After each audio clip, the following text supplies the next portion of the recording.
بسم اللہ الرحمن الرحیم۔ میرا نام فیروز علی پیار علی ہے اور آپ میرا یوٹیوب چینل دیکھ رہے ہیں۔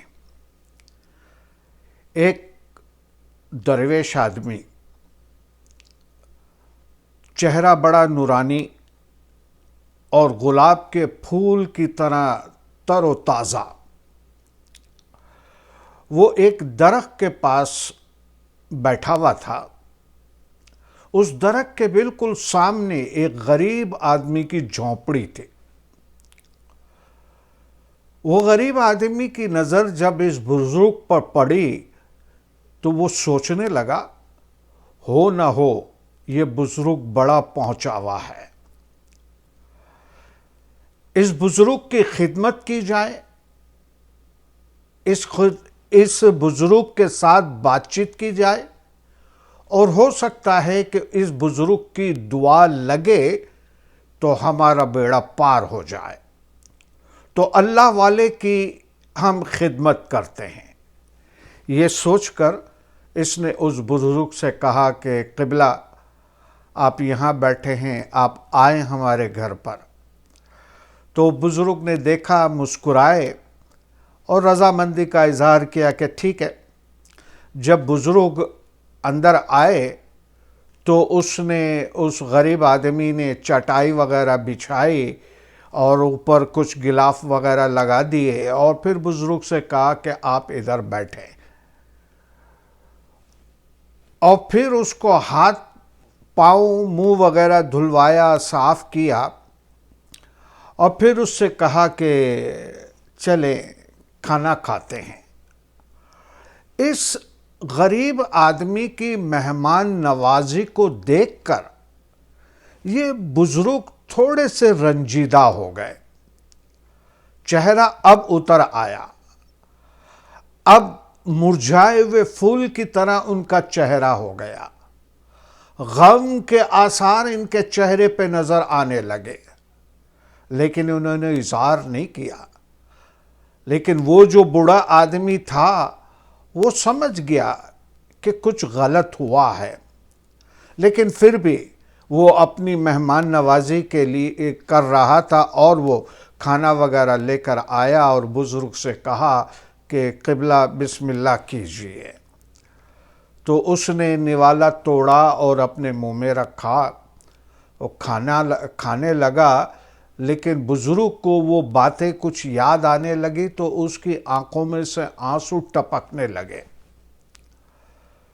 تو یہ غریب آدمی اس کے پاؤں پڑ گیا کہ قبلہ، اگر مہمان نوازی میں کوئی کسر رہ گئی ہے تو خدا کے واسطے ہم کو معاف کر دینا، ہم نے جان بوجھ کر کوئی کسر نہیں چھوڑی اس میں، لیکن اگر آپ کو برا لگا ہے، آپ کی دل آزاری ہے تو ہم معذرت چاہتے ہیں۔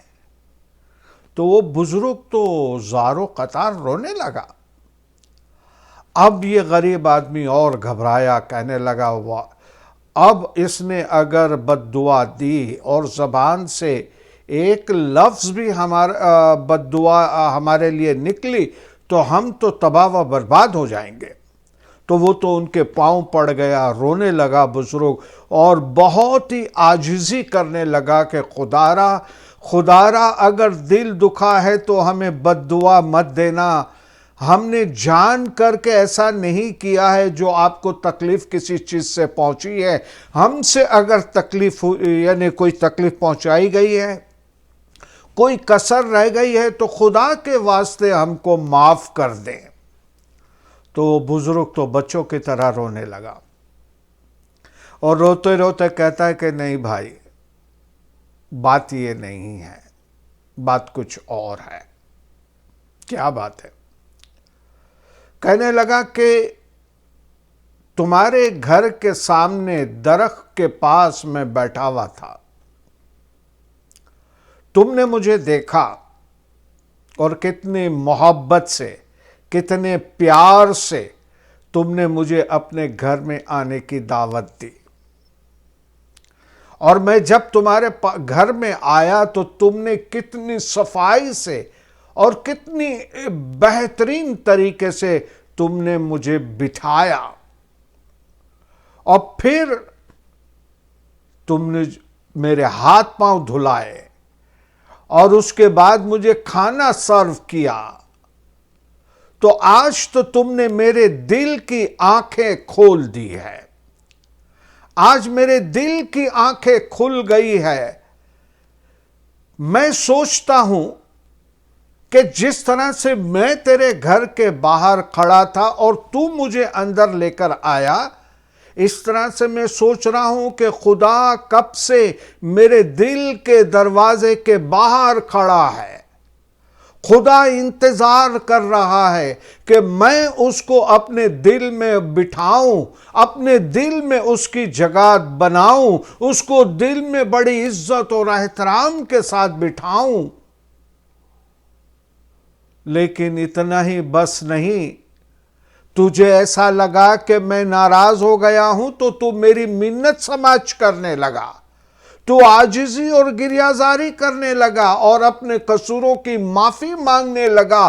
لیکن میں کیسا ہوں کہ خدا انتظار کر رہا ہے، اور مجھے پتا ہے کہ میں اس کو یاد نہیں کرتا، وہ مجھے روزی دیتا رہتا ہے، اور میں صحیح طرح سے دل کی گہرائیوں میں اس کو براجمان نہیں کر سکا، اور اس کو منانے کی میں کوشش بھی نہیں کر رہا، اس کو منانے کی میں کوشش بھی نہیں کر رہا۔ اگر میں اس کو اسی طرح سے مناؤں جس طرح سے تو نے مجھے منایا ہے، تو واللہ یہ خدا دونوں جہاں میں مجھے سرخرو کر دے گا، سرخرو کر دے گا۔ اس طرح سے آج ہم بھی سوچئے، ہم سارے انسان مل کر سوچیں کہ کیا خداوند عالمین کو ہم نے اپنے دل میں جگہ دی ہے؟ کیا خداوند عالمین ناراض ہوا؟ یہ محسوس ہوا، اور محسوس ہونے کے بعد اس کو منانے کی کوشش کی؟ اتنی احتیاط سے اگر زندگی گزارتے ہیں تو اللہ تبارک و تعالیٰ کی رحمت اور فضل نازل ہوتا ہے، اور اگر جو بے احتیاطی اور خدا سے لاپرواہی برتی گئی تو پھر خدا ہمارے لیے بھی پھر اگر لاپرواہی کرے گا آخرت میں، سوچو ہمارا کیا ہوگا۔